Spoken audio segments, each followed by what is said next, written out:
question. If I'm listening to hip hop in my car by myself, am I allowed to use it? Are you my wife? No. No.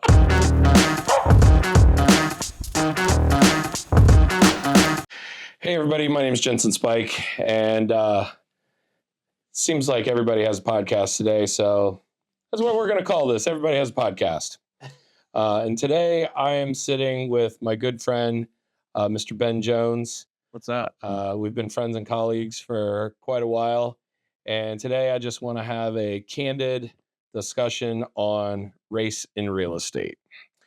So A little R&R? yeah. A little R&R. So Ben, why don't you tell us a little bit about yourself first? Geesh, okay. So we got a lot. You know who I am, but what's up, guys? So Ben Jones with Keller Williams. I am a realtor. I am a associate pastor at a church. I'm a girl dad of 4 girls. Been in the industry 15 years, and I have an office right across from you. So, I mean, how do you not learn from the Ginson Speich? Yeah, well, all right, let's jump into it. Let's do it. I don't know how long you have, but let's just Have a conversation. Just have a conversation. First off, this is the end of Black History Month. You're welcome. Yeah, well, does it upset you that it's the shortest month of the year? A little bit. It's weird because, it is the second month of the year, so we get the second one in this short. It's fine. I guess.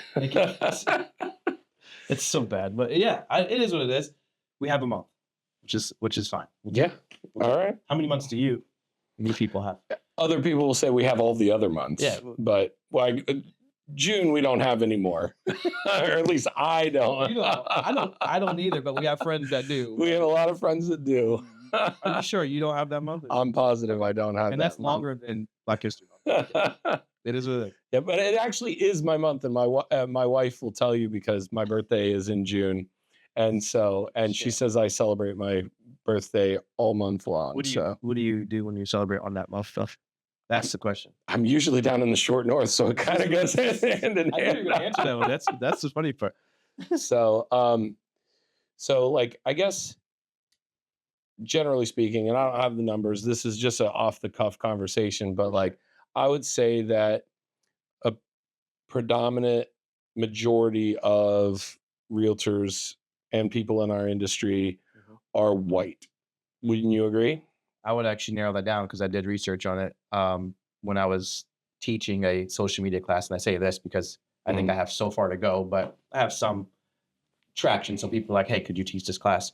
So I did a little research on it, and I don't remember the exact numbers either. But it's not only that they're white, they're also in their 50s is the average agent, and the average agent is also a female. So you have a female 50-year-old white person as an agent is the average agent. Obviously, we don't fit either one of those. But yeah, so I'm an anomaly. Like I'm just not fitting any of those buckets right now. However, so Ben and I just got back from a conference in Atlanta, and I've never felt so much diversity as I did. And maybe it's because we're in the ATL. We were. But that shouldn't matter, right? No, it doesn't. But for whatever reason, we've done mega camps in Texas. It's not super diverse. That's true. Maybe it's just location. Like if we had it, in a different city, like you may just see a different demographic come to the event. But yeah, it was super different. I felt at home. So did you, though, actually. I did. Oddly enough, you felt very at home. Like, this were your people. Yeah. Hey, look, I have fun with everybody, and I think that that's the key, but not everybody is the same way. Yeah. Do you feel what is, and I'm searching for the right words, what's more dangerous? Systematic racism, if it actually is there, or overt or direct racism, where you just know I'm talking to a bigot here, like this guy is ignorant. What's more dangerous? Systematic racism, for sure. Explain. I think, and I'm not an expert on any of this. I grew up in the inner city, so for me, I was around quote unquote my people up and through middle school, and then I moved to the suburbs. Where I was one of like 10 that went to my school. Mhm. African Americans, or even of color, to be honest. And then you go to college, and then you meet your wife, who is actually white. So now you have a diverse marriage, if you will, biracial marriage. And then you're in the industry of real estate, which you deal with everybody, right? So, Mhm. so when I say all that, I mean I'm not an expert on this, and I don't have a huge, like, hard. I don't want to make it political. I don't think it's that. I don't think it's religion based, but I do think there is something still happening there, where there is a separation of people.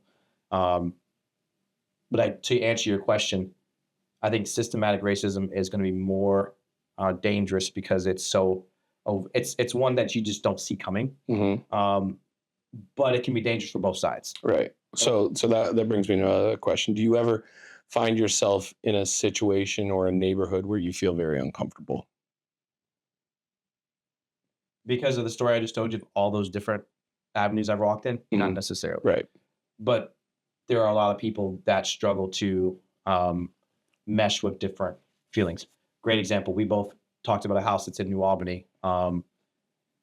Should be listed at 6 million. That's it's a whole conversation, right? And Mhm. so the reality is, I did not feel weird walking in there, but I also understood what I was walking into.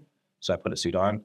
I presented myself in a way, um, and that's just because I've learned that I have to do that. And that, for some people, can feel as if like you're a sellout. You're changing who you are. Um, I still talk the way I talk. I Mhm. still, like the things I like, but I'm still going to show up in a suit and present myself. Yeah.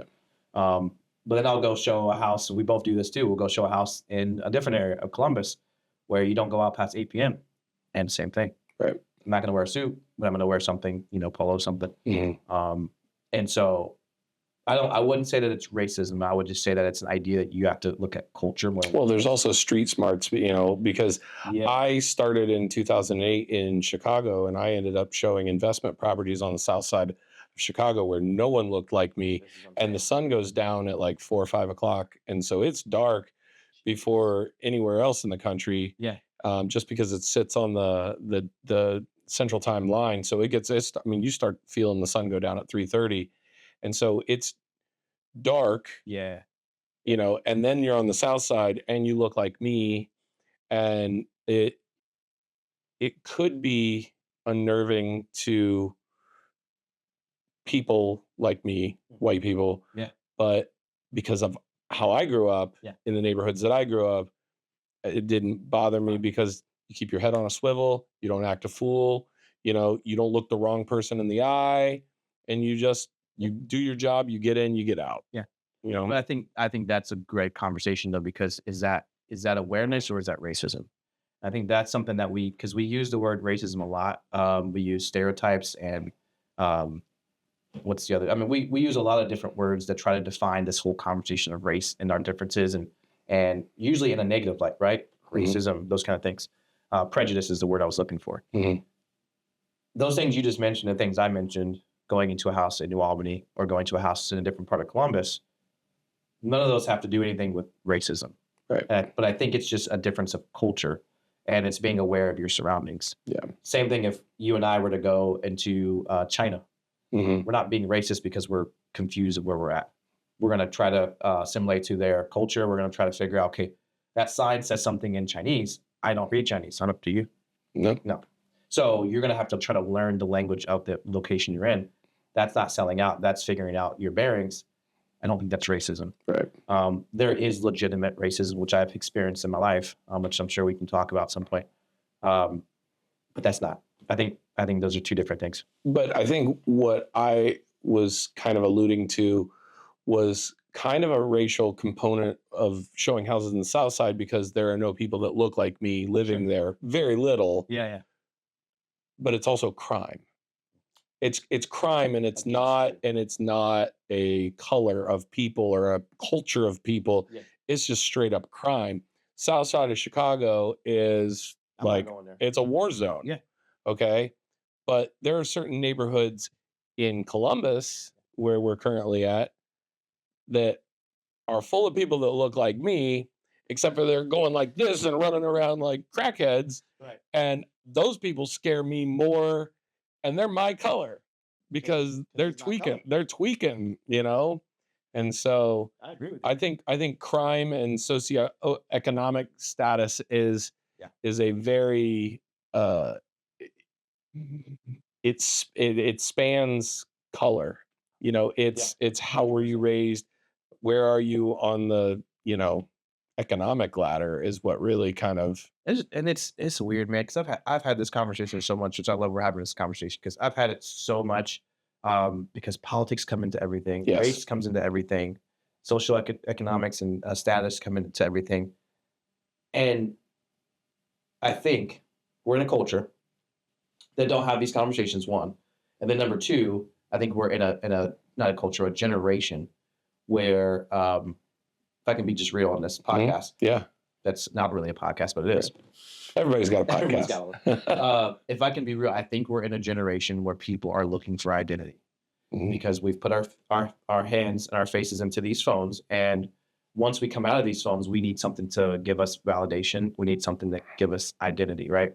And so what's tending to happen, and I'm seeing this across the board, is that it's easier for us to lean into something and buy into it deeply, and go, well, this is who I am. And if anyone comes against that, they're a bigot, they're wrong, they're Mhm. hateful. And it's like, well, no, aren't we allowed to have a difference of opinion?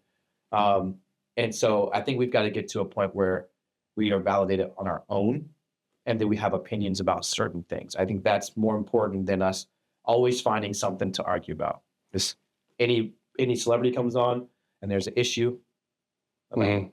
Right. Yeah. Yeah. everyone gets excited and they want to tear this person down and find all the stories, and no one's taking a moment to go, oh wait, my brother or sister right next to me needs my attention, and I want to be in a relationship with them and talk. And we just don't do that enough anymore. And so people are leaning into all these different topics to die on the hill for, Mhm. which is actually separating us more than bringing us together. So you use the word generational. And personally, my grandfather, who's not with us any longer, would casually use the N word. And he wasn't being a bigot towards anyone. It was just generational. Yeah. And so I feel like every generation gets a little bit better. Now it's very, very taboo. Yeah. Um, question. If I'm listening to hip hop in my car by myself, am I allowed to use it? Are you my wife? No. No. I can't use it alone. Which N word are you talking about? You know which one. I'm not giving you a pass for the culture. You can decide, but you're by yourself. I'm by myself. It's like wearing a mask in my car. Why am I doing, No one knows, and no one's around you, so it's fine. Until I'm at a stoplight. And then you Woo! and someone can read your lips, or someone's deaf and they're reading your lips. I've experienced that. When you say generational and grandparents, I've experienced, because again, my family is racial, so I have experienced that from family from multiple generations, but on the other side. And they asked me the question if it was okay if they used that, if they called me that, Mhm. and it was very awkward because I'm new to the family, 18 years old. They thought they married into a pass. 100. No, it was culture. Like, it was generational. It's like, I'm not gonna throw anyone on the bus, but it was, her family loves me. Like, it's amazing. Yeah. So it wasn't out of anger or frustration. It was out of That's what love. you called people. Right. That's what you called my. Well, that's like my what brother. you call your buddy at the basketball court. 100%. It wasn't out of hostility, but Right. it was weird because everyone was like, "No, you can't do it. You can't say that." Mhm. So I've heard it and seen it, and it's fine. Right. Yeah. And then generationally, now you have daughters who are biracial. Yeah. Do you feel like their generation is better than our generation as it pertains to, because, Oh yeah. I mean, my house is full of every color. I live in Gahanna. It's a very mixed bag. Yeah. And it's very diverse. Mhm. And I feel like my son is just like, what? That's my dude. It's, and everybody's. Yeah. I feel like we get better every generation. We do, But we're on a cancel culture as well. But this is what I'm saying. Mhm. People are, back to what I was saying. I think people are looking for a reason to be upset about things. And there's moments, I want to be always careful whenever I'm saying something either on camera or in person. Like there's moments that are real. There's moments that are heavy and people are just horrible at times. But there's also moments like my kids are just like everyone's walking on eggshells to not say the wrong thing to the wrong person. On you can't say anything these days. Well, right. I mean, do we say black or African American or like? Hey, which one's okay? And I was like, I'm black. Like African American is like if you're filling out a survey, Right. like I'm black. You're white. Yeah. I feel weird saying Caucasian. It's too much. Like I can't even say that. Can't even say ask. Okay. You said that very well. I did. It's like get education. Is it X? Yeah, X. No. You know that. Yeah, no. Voting for. Yeah. That's hilarious. No, I think it's great that we're having this conversation. Do you feel, circling back to real estate? Yeah. Do you feel like we need to have a DEI program? Do we need to have a DEI board in our office? Is it necessary to call out, or can we just all be realtors? I think we can all be realtors. That's my personal opinion. Like I think, and that sounds, I think that's going to sound very harsh to anyone watching this, because of who I am, and I've like any answers I give, it's like, oh, you're a sellout. We need to celebrate this. We do. We 100% do. But you got a month. I got 28 days. 28 days. And most people forget until it's halfway through. So I got to share it with Valentine's Day. I got to share it with everything else. Yeah, man. But I think with DEI, I think it is something that we need to celebrate all cultures. And I remember leading the DEI here at our office. Mm-hmm. And though it pushed and we had a moment to celebrate people, we need to hear those stories. We need to hear people that were living in a different country and they had to do everything to get to our country and how sweet it was for them to come through and survive and live the American dream, right? Very important. But I also think it leaves other cultures out. And it sometimes almost like makes me feel like, oh, I got to feel bad for myself. And I can't be who I'm called to be. Like I don't think that's the reality. I think that I have the same opportunity that you have. There are moments and there are locations, there are people. But I always say, if I see someone that looks like me that has done it before me, then I can do it. Yeah. So that's what my goal is, to be honest, like in this industry, and anything I'm doing, like I want people that look like me to see me and go, oh, if Ben can do it, I can do it. Yeah. Without me selling out is the words that people use. Yeah. So DEI there is a need for that. But in this office and in real estate in general, I think we need to celebrate the clients. We need to celebrate our giftings, and use those things that separate us to actually help us to be better agents.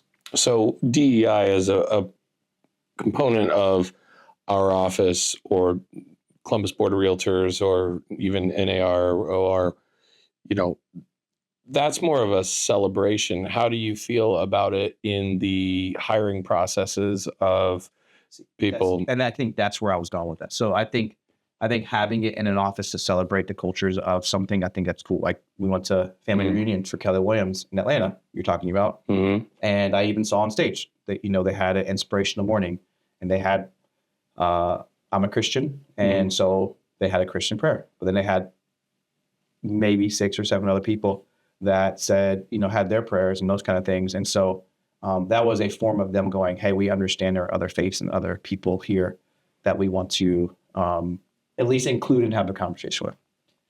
Celebrating other people's cultures in some way is important, and I think we have value there. But in the hiring process, I don't want to be hired because I'm Black. Meritocracy. I don't.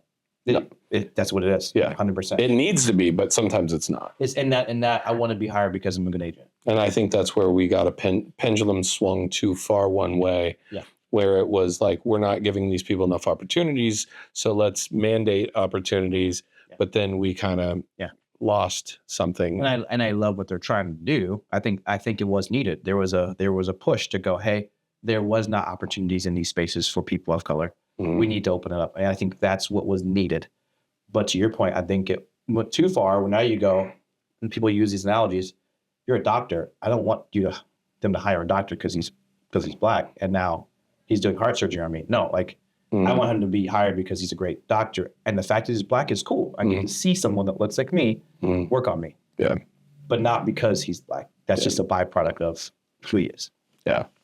No, I think that's right. I mean, my generation had affirmative action. Yeah. And then we would go, oh, you're an affirmative action hire. You know? Yeah. And it doesn't feel good. And no, I bet it doesn't. It doesn't. I mean, you got the job, but then you got to deal with, people putting you in a box. That's being in the box is my biggest. I hate being put in the box. I hate being put in the box of that I'm this way or I was hired because of this, or I only got that listing because you're black. I've heard that before, which is it's the opposite. It used to be I'm not getting business because I'm black. Now it's hey, you only got it because you're black, dude. Do you feel like you miss out on clients and listings because you're black? Yes. Explain.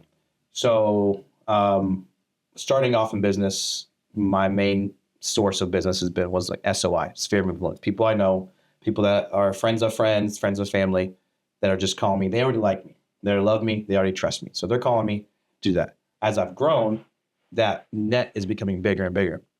So no longer is it just Gahanna or the east side of Columbus in Ohio. Now you're going out into the boonies.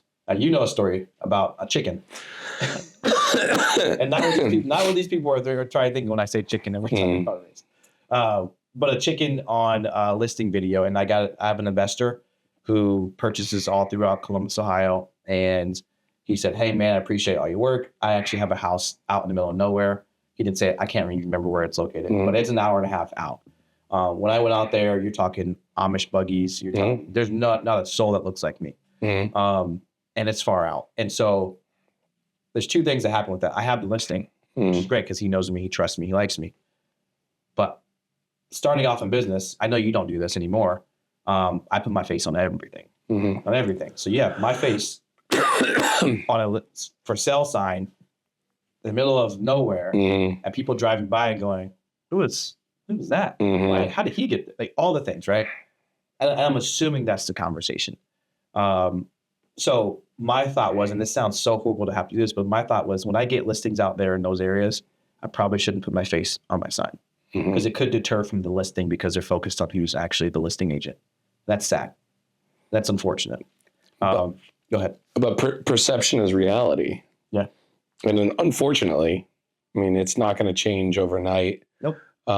Especially in those neighborhoods, which is exactly why I went from a Mercedes to a Jeep. I remember you getting that. And it was because of perception. Yeah. I didn't want to be perceived that I made too much money. I didn't want to be perceived of somebody that has money. Let's go get him. Yeah. Yeah. And then there are certain neighborhoods, and most neighborhoods actually, no one doesn't like a Jeep. Yeah. A Jeep Wrangler. Everywhere. It spans socioeconomic status. Every culture. Wealthy people drive Jeeps. Poor people drive Jeeps. White people drive Jeeps. Black people drive Jeeps. All day. And so it's just like. That was smart. But you didn't have to get rid of what your lifestyle was. You just were like, hey, this perception. No, my wife now drives the Mercedes. Yeah. So I think it's smart because you're not being fake. You're just saying, hey, I don't want a barrier between us when I meet you. Right. For you to assume. But it's unfortunate that there is a perception in our industry. And, that perception is we make too much money or if you drive, a Kia, shout out to Josh Sheminsky, you don't have any money. Hey, Josh. But he does. Yeah. He works hard for it. No, he works.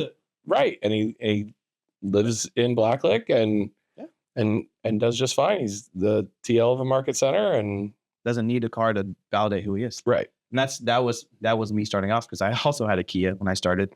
And I remember even having a headlight out. Driving. Careful. That's wrong. You shouldn't have, but I hit a guardrail one winter and guardrails don't have insurance. Right. So you can't tell the guardrail to pay for it. So I had to pay for it. And I was like, I'm starting off. So I just for months drove with one. I had two interior lights and then the outside headlight. Yeah. But regardless, I didn't have light.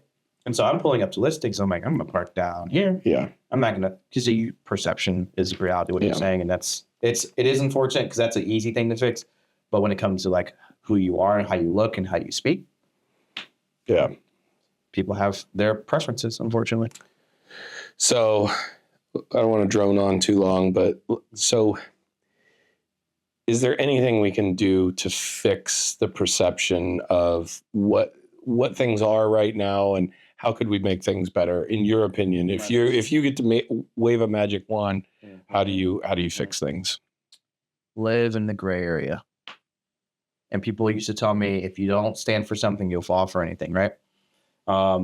Live in the gray area, because for most things, I guess I would say that for most things, because people are more than their decisions. People are more than their race. People are more than their preferences. And when you see them for just being another human being, I have a podcast, which I'm going to shout out, if that's okay. Yeah. Being Ben Jones podcast. Everybody's got a podcast. Everyone's got Ben. I got one too. Okay. But this is the story of my podcast is this conversation. What we're talking about is that there is an iceberg analogy. Have you heard of this? Mm-hmm. So an iceberg analogy is that, and I'm sure you have, but essentially see the top. The top of the iceberg is what everyone sees, but beneath the surface is what is the biggest part of the iceberg, right? Mm-hmm. What we put on social media, how we're addressed, how we speak, the things that we do for a living is all tip of the iceberg. But the problem is when we get home and we look at ourselves in the mirror, we're not focused on what we do. We're focused on how we feel about ourselves, because we all have only focused on the tip of the iceberg. We've got to get to a point where beneath the surface and above the surface are the same thing. And if people lived in a life like this, what we're talking about beneath the surface, we're not talking about a transaction.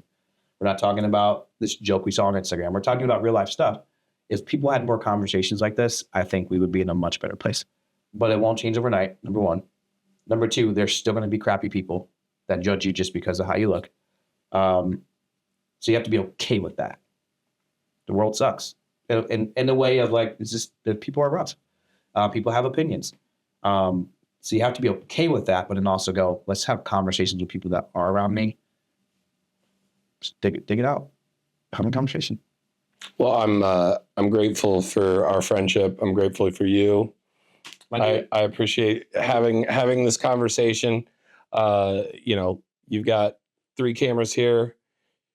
Shout out. I don't think you can see that one, but talk anything you want to plug. Podcast, obviously mentioned. You want to plug your church. Yeah. Anything else you got going on? Oh man, I'm just gonna plug this podcast. That's no one has a podcast. Everyone has a podcast on YouTube. Check out Being Ben Jones podcast, please. That's also my Instagram handle if you want to follow there. Me and Ginson, if you scroll through my Instagram and look through the reels, me and Ginson did a open house thing. We did a couple. I used you in my listing video. That was it. That was it. We had listings down the street from each other, and we did some fun stuff. So, yeah, go follow that. But at the end of the day, we love you. All right. Thanks, everybody. Thanks, Ben. We'll see you. All right.